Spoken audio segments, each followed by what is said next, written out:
Abram as suas Bíblias no livro de Números, capítulo de número 16.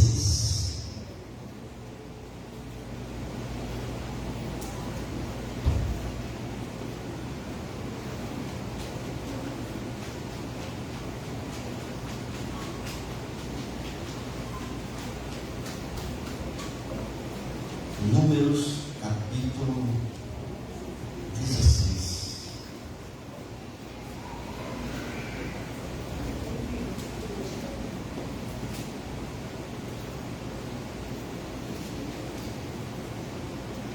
Nós não vamos ler todo o capítulo, nós vamos ler somente até o versículo 7, mas nós vamos permanecer com as Bíblias abertas. Nós vamos pensar um pouco sobre este capítulo. E o texto diz assim, do versículo 1 até o versículo número 7.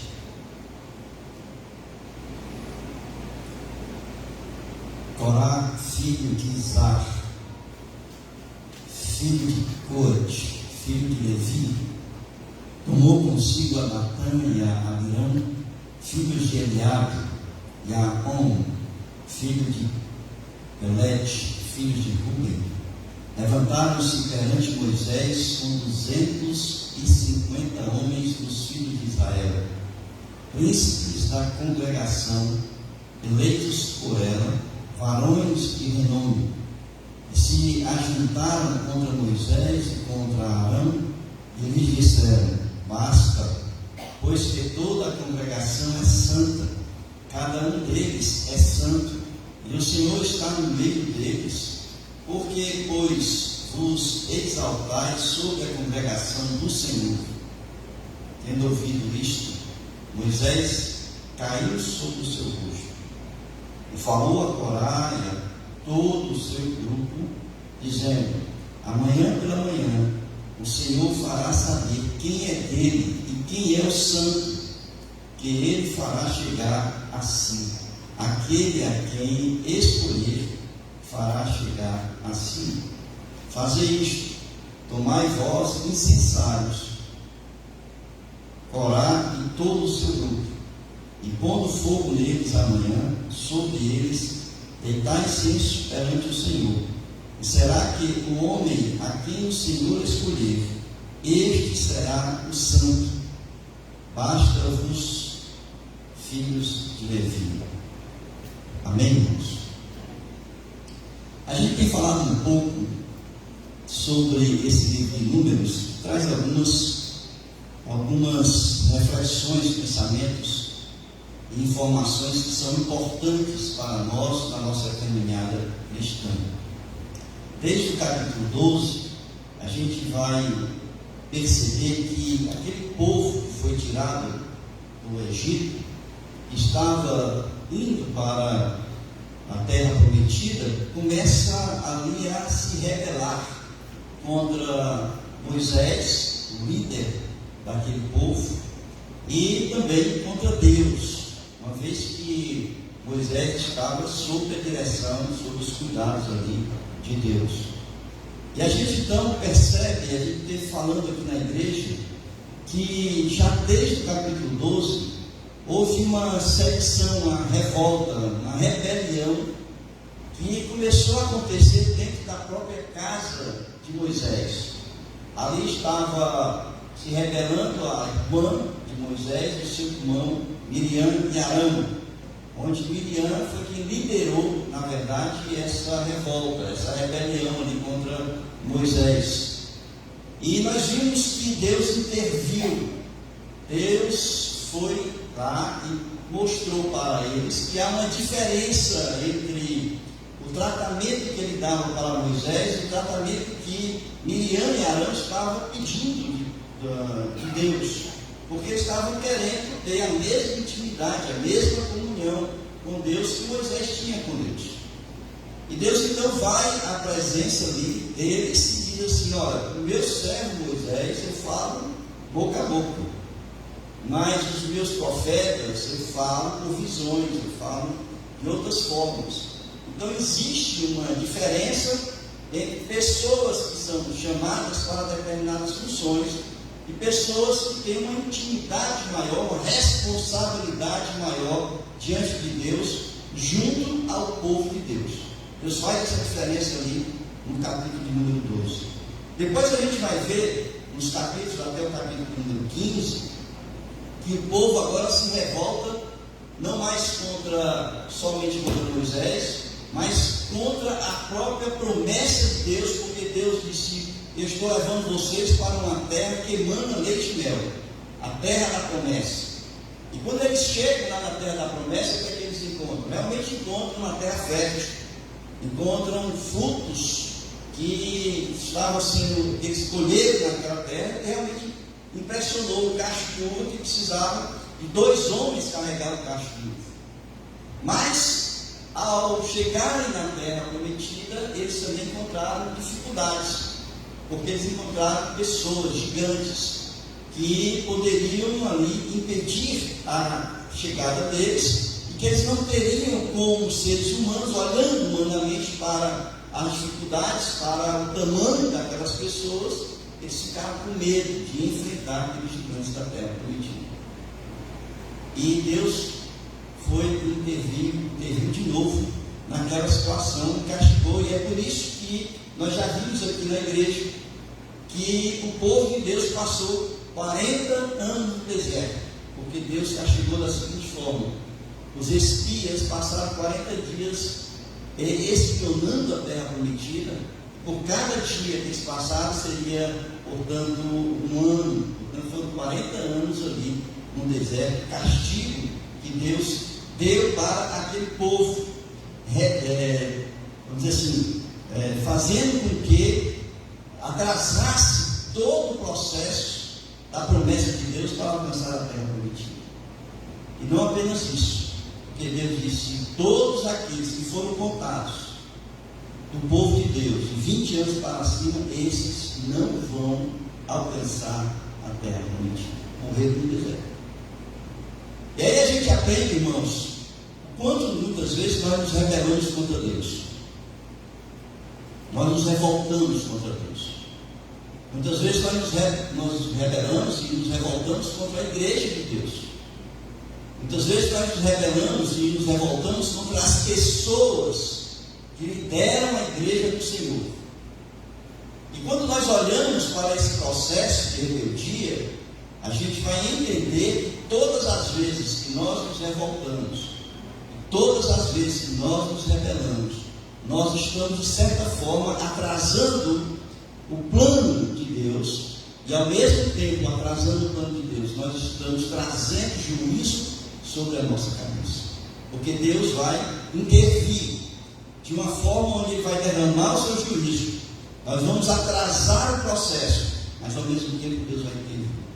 E Deus sempre intervém para dar ordem àquilo que está em desordem, para colocar novamente no eixo aquilo que está fora do eixo.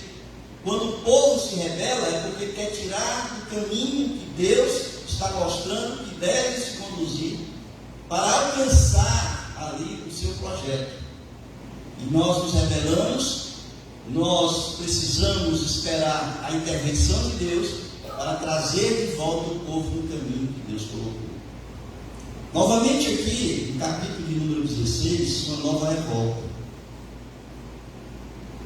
uma nova rebeldia. E a gente pode entender aí rebeldia, queridos, como uma reação, né? Quando a gente se rebela, quando a gente reage, quando a gente não está na conformidade da coisa, quando a gente não aceita e a gente se rebela, a gente se revolta, e a gente se manifesta nessa rebelião. E nós vamos ver aqui que quando a gente olha a palavra de Deus, nós vamos ver que desde o princípio as pessoas têm essa natureza de se rebelar contra Deus. Interessante que a natureza humana é muito forte, porque a gente se rebela contra as leis, né? A gente se rebela contra os dirigentes, a gente se rebela contra os nossos pais, a gente se rebela contra os nossos patrões, né? A gente se rebela contra os nossos líderes, o homem é um rebelde por natureza. E a maior rebeldia que a gente encontra na palavra de Deus já foi lá no início. Quando Deus criou o mundo, criou Adão e Eva, e ali veio a maior rebeldia do homem contra Deus. Porque até hoje a gente paga pela rebeldia de Adão e Eva ali no jardim do Éden. Porque se rebelaram contra Deus. Então a maior e mais marcante rebeldia veio de Adão e Eva. E queridos, eu quero dizer uma coisa para vocês. Todas as vezes que vocês se rebelam, que nós nos rebelamos contra Deus, contra o povo de Deus, nós estamos demonstrando uma ausência de fé nas promessas de Deus. Todas as vezes nós estamos nos rebelando, nós estamos demonstrando a ausência de fé contra Deus. É uma das principais causas da nossa manifestação de rebeldia contra a igreja do Senhor e contra a liderança da igreja do Senhor. Também é importante frisar que em todas essas manifestações, Deus sempre manifesta o seu desapreço com as pessoas, com os grupos, com a igreja que se rebela contra a lei do Senhor. O que nós queremos pensar nesse capítulo de número 16 aqui de Números? Nós vamos pensar em alguns pontos da causa dessa nova rebelião, e nós queremos ajustar e pensar como é que Deus agiu para conformar novamente, para colocar novamente no eixo do povo de Deus. E a primeira coisa que nós queremos mostrar é que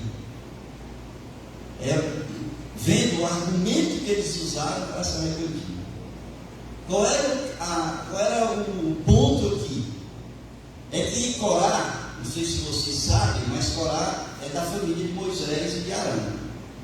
Era primo deles. Então era da mesma família, era da tribo de Levi. E Corá, juntamente com os outros, ele conseguiu arregimentar 250 pessoas importantes e influentes no meio do povo. Diz o texto que eram 250 príncipes, portanto, pessoas influentes, pessoas importantes no meio do povo. Mas a ideia que Corá levantou, o argumento que ele levantou, era que todos eram santos. Ora, e se todos eram santos, por que eles não poderiam também exercer o papel de sacerdote? Então, qual era o ponto ali? Eles queriam ser sacerdotes como Arão era sacerdote. Porque Deus escolheu a tribo de Levi com determinadas funções, nós vamos ver isso aqui mais na frente, o ofício sacerdotal, o ofício dos levitas. Mas ele, dentro da tribo de Levi, ele determinou o que cada um iria fazer dentro daquele processo de atendimento e de serviço dentro do templo. E Corá entendia que ele tinha direito também de exercer a função de sacerdote. E qual foi o argumento dele? Eu sou santo.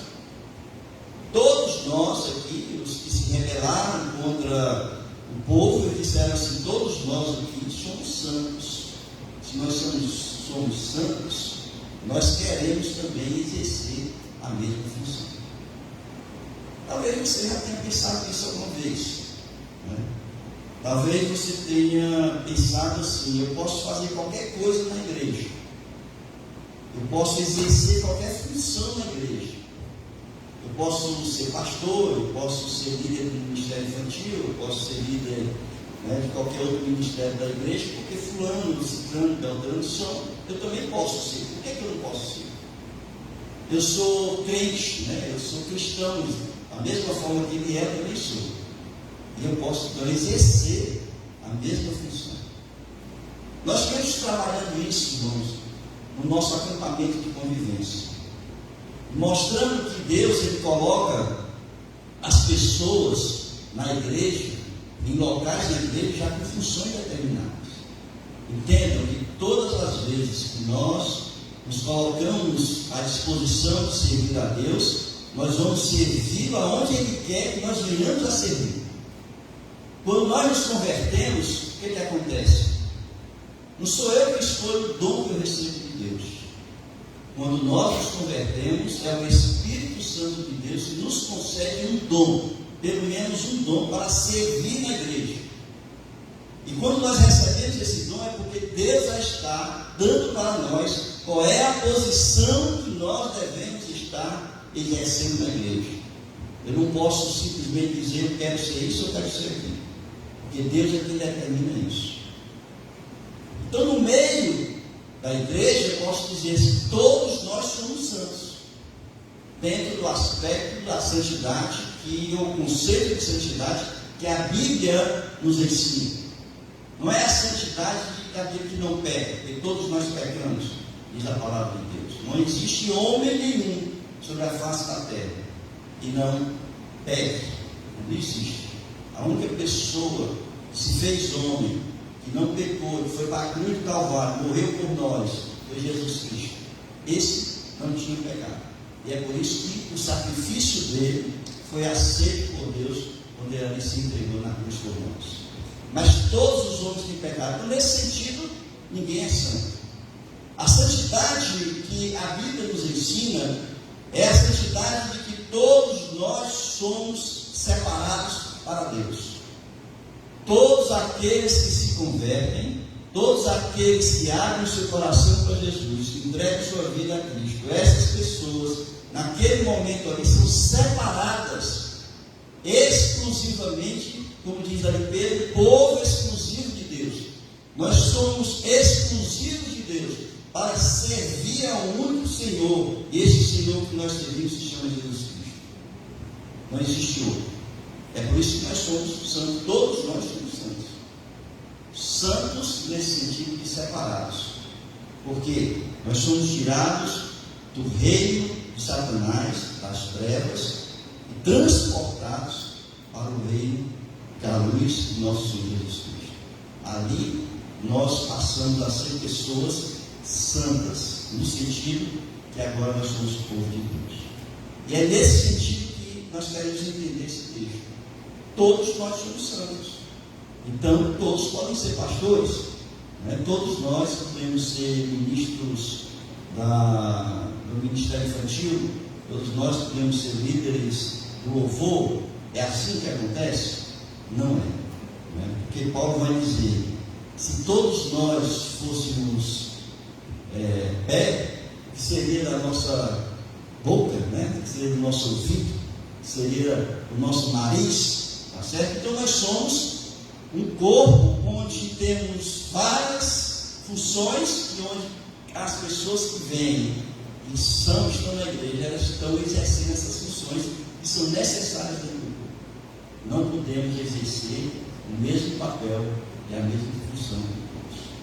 Quem vai diferenciar isso é Deus. Deus é quem vai fazer essa diferença. Não sou eu que sou pastor da igreja, não são os líderes da igreja, não é a diretoria da igreja, não é ninguém a não ser o próprio Deus. E foi isso que aconteceu ali.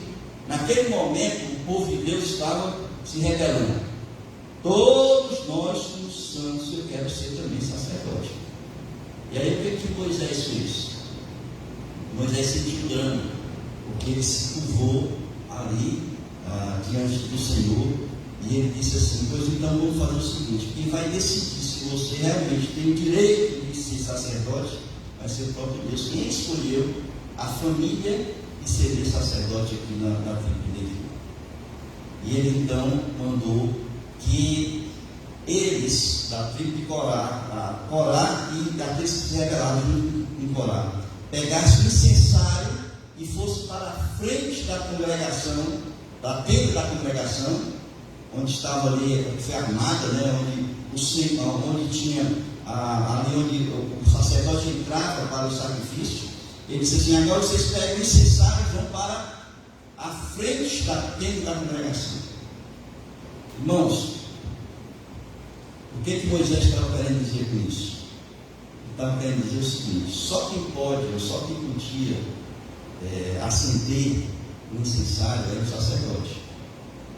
Ele disse assim, então, para aqueles que se revoltaram, né, que aqui tem 3 pessoas: Corá, Datã e Abiram. Ele disse assim: vocês vão pegar esse incensário, vocês vão acender e vão para a frente da congregação, da tenda da congregação, e aí Deus vai decidir se você realmente tem o direito de acender o incenso, de acender o incensário. Então vejam aqui, quando a gente continua a leitura, a gente vai ver que Moisés vai dizer o seguinte, versículo 4: tendo ouvido isto, Moisés caiu sobre o seu rosto e falou ao Corá e a todo o seu grupo, dizendo: amanhã pela manhã o Senhor fará saber quem é dele e quem é o santo, que ele fará chegar a si.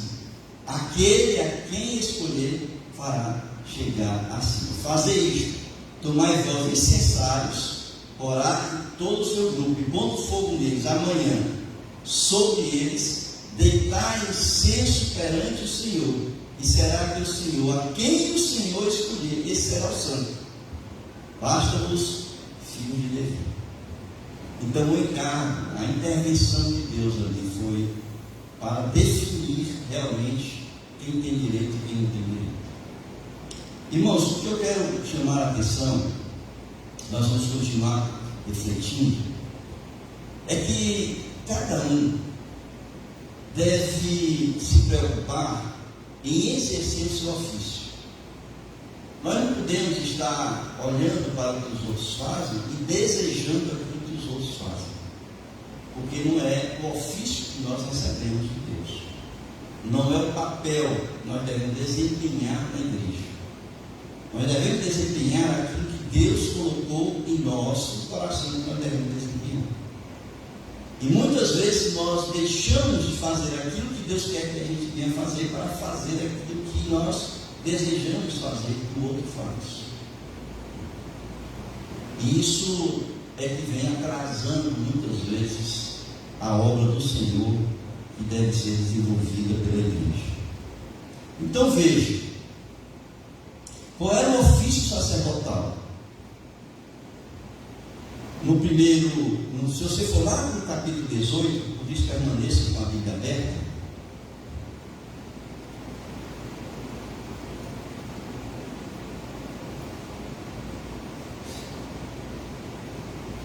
No capítulo 18 de Números, diz assim: disse o Senhor a Arão: tu e teus filhos e a casa do teu pai contigo levarei sobre vós a iniquidade relativamente ao santuário.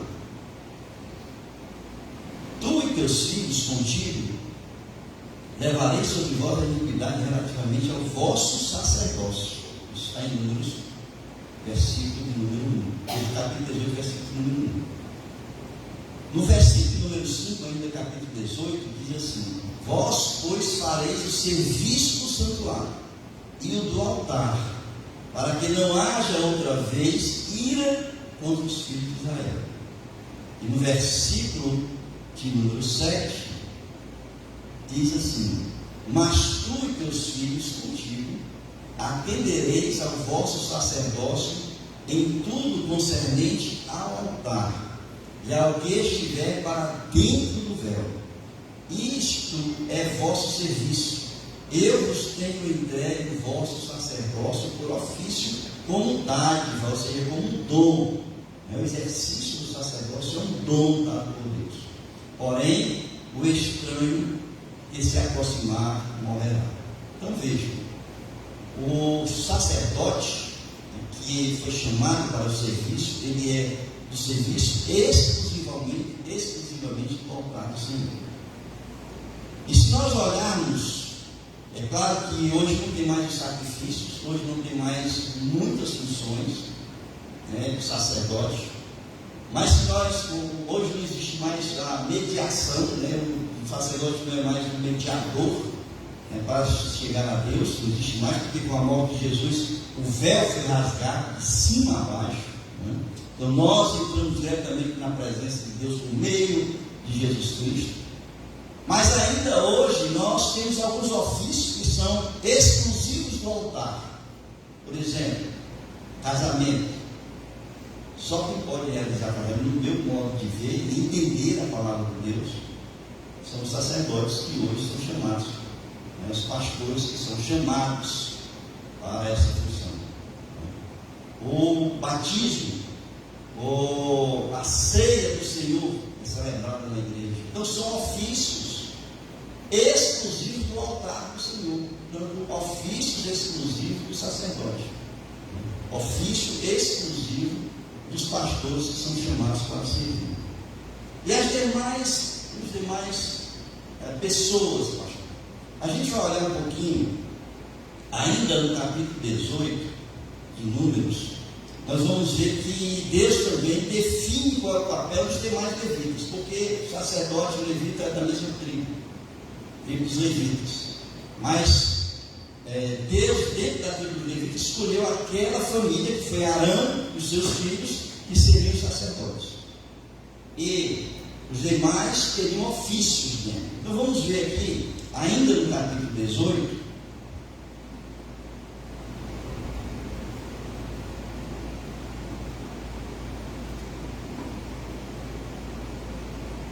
versículos 2 e 3.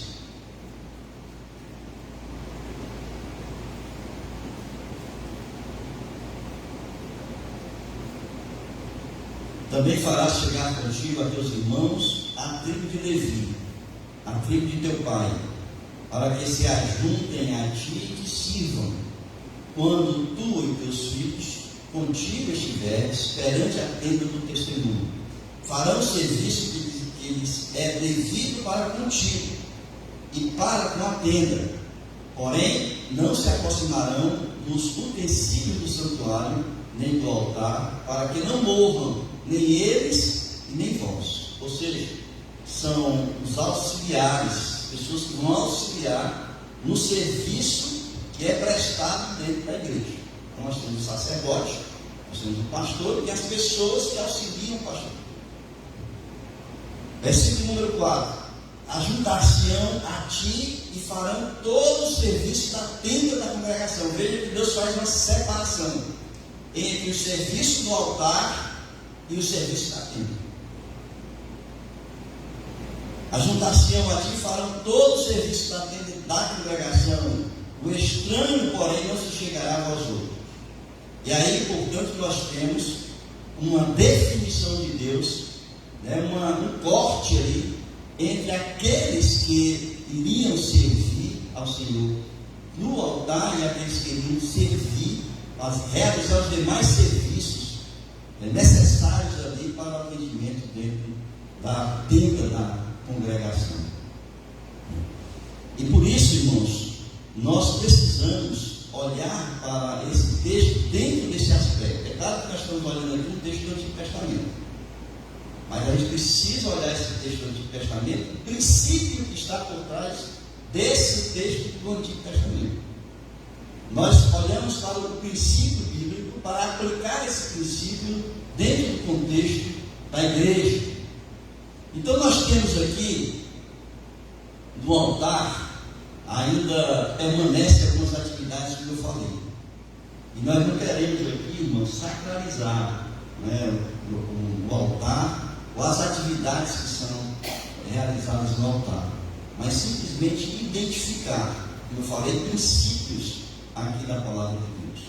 O altar é o local onde Cristo está entronizado. Então, quem está no altar é Cristo. Para Ele, nós direcionamos o nosso culto. Todo culto aqui é realizado para Cristo. Cristo é o centro. Ele está no trono. Para Ele, nós nos dirigimos. É por isso que, muitas vezes, as pessoas manifestam algumas atividades que nós exercemos aqui, e as pessoas manifestam com aplausos quando a pessoa canta, aplausos quando se prega, e na verdade isso é contrário, né, à palavra de Deus, porque na verdade todo culto é realizado a Cristo e, portanto, a resposta de receber e de agradecer aquilo que é feito vem de Cristo e não de nós, porque todos vocês que estão sentados não estão assistindo o culto, vocês estão prestando o culto, vocês são participantes do serviço está sendo realizado aqui para Cristo. No entanto, vejam, Cristo está ali, nós direcionamos o nosso culto a Ele, Ele está entronizado no altar, mas o Senhor levanta pessoas para ministrar na vida do seu povo. E as atividades do altar estão diretamente ligadas ao Senhor. O altar, para nós, é o lugar da adoração. E existem atividades exclusivas do altar que só podem ser realizadas pelo sacerdote levantado e posicionado por Deus. Eu falei aqui, casamento, batismo, ceia do Senhor. Mas existem os outros serviços que devem ser prestados. A lição, portanto, queridos, que fica dessa passagem é que nem todo mundo pode ser pé, nem todo mundo pode ser orelha, nem todo mundo pode ser boca. Todos nós temos função dentro da igreja. Nós não temos a função simplesmente de ficar sentado, né? Nós não temos a função simplesmente de tirar a poeira dos bancos, nos domingos, pela manhã e nos domingos à noite. Nós temos a função de exercer o serviço a Cristo aqui na igreja. E Moisés então vem mostrando isso quando ele mandou que os rebeldes acendessem ali o incenso. Agora, Moisés fez uma coisa, irmãos, muito interessante, porque ele disse assim, quando o povo se rebelou contra Arão, contra Moisés, contra Deus, ele disse assim: vocês morrerem, ou Deus mostrar que vocês estão errados, é muito simples. Eu quero que Deus realize aqui algo diferente, que todas as pessoas entendam que é uma resposta de Deus quando vocês acenderem o incensário. Ou seja, Moisés pediu que o chão se abrisse e as pessoas fossem engolidas naquele momento ali que eles acendessem o incensário. Pediu um milagre para que as pessoas entendessem aquilo que Deus estava mostrando, que nós deveríamos realmente seguir aquilo que Ele queria que nós seguíssemos. Então vejam aí nos capítulos 16, versículos 28 a 32.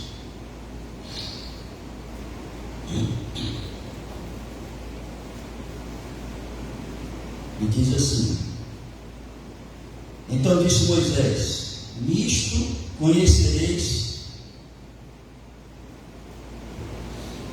que o Senhor me enviou a realizar todas estas obras, que não procedem de mim mesmo. Se morrerem estes como todos os homens morrem, né? todo homem tem que morrer um dia, e se forem visitados por algum castigo que se dá por todos os homens, então não sou enviado do Senhor. Que mostrar o seguinte: se realmente é isso que Deus mandou fazer, eu estou fazendo aquilo que Deus mandou. Se acontecer o que é natural aos homens, então Deus está dizendo que não foi Ele que mandou. Entenderam, né? Mas se o Senhor criar alguma coisa inaudita e a terra abrir a sua boca e os tragar com tudo que é seu, e vivos descerem ao abismo, então conhecereis que estes homens desprezaram o Senhor. E aconteceu que, acabando ele de falar todas estas palavras, a terra debaixo dele se fendeu, abriu a sua boca e os tragou com as suas casas, como também todos os homens que pertenciam a Corá e todos os seus bens. Todos os seus bens. E ele então, irmãos, todas aquelas pessoas que se revoltaram foram tragadas na terra. E aí a gente aplica isso para nós, porque cada um que está aqui, que é membro dessa igreja, que se congrega nessa igreja, deve se ocupar daquilo para o qual Deus colocou com responsabilidade sua na igreja. O Senhor designou que fizesse alguma coisa. E muitas vezes nós estamos nos rebelando. Sabe como é que nós nos rebelamos contra Deus? Quando simplesmente nós somos omissos na nossa responsabilidade dentro da igreja.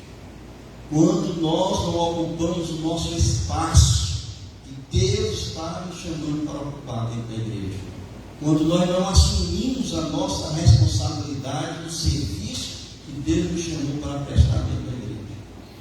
Todas as vezes que nós nos omitimos, fugimos, nos escondemos, não queremos fazer, quando nós nos rebelamos contra as pessoas, que nós chamamos e as pessoas não querem entender, nós estamos nos rebelando contra o Senhor. Esse texto, portanto, nos ensina que nós devemos fazer aquilo que Deus mandou fazer. E é importante que a gente entenda que Deus ele vai intervir no seu povo, para que ele coloque em ordem aquilo que deve ser colocado. A intercessão, ela vem para muitas vezes mudar isso, porque quando o povo ele se rebelou, Moisés ele intercedeu pelo povo, e ele mudou a história do povo, porque Deus ia matar o povo todo. Mas Moisés intercedeu e mudou a história, mas ele não deixou de castigar aqueles que foram os líderes da rebeldia. Então nós precisamos, irmãos, saber que existem pessoas que estão intercedendo na igreja, mas nós precisamos saber que a nossa rebeldia, a nossa revolta, a nossa omissão, ela trará sobre nós o peso da mão do juízo, da justiça de Deus. O castigo ali anunciado por Deus está em 16:45, quando ele disse: levantai-vos do meio desta congregação e a consumirei num momento. Então Moisés se prostrou. E eu quero dizer, existem pessoas nessa igreja que estão prostradas, orando, intercedendo, para que você realmente assuma a sua responsabilidade. E eu tenho certeza que Deus tem mudado um pouco a nossa história. Mas eu tenho certeza que se você perseverar na sua rebeldia contra o Senhor, pode ter certeza que a mão de Deus vai pesar. Esse texto é muito claro em relação a isso. Amém, queridos? Que Deus possa abençoar a nossa igreja. Que Deus possa abençoar cada um de vocês. Mas que Deus possa colocar no coração de cada um a motivação necessária para se levantar e servir ao Senhor naquilo que é necessário servir na igreja. Por suas cabeças.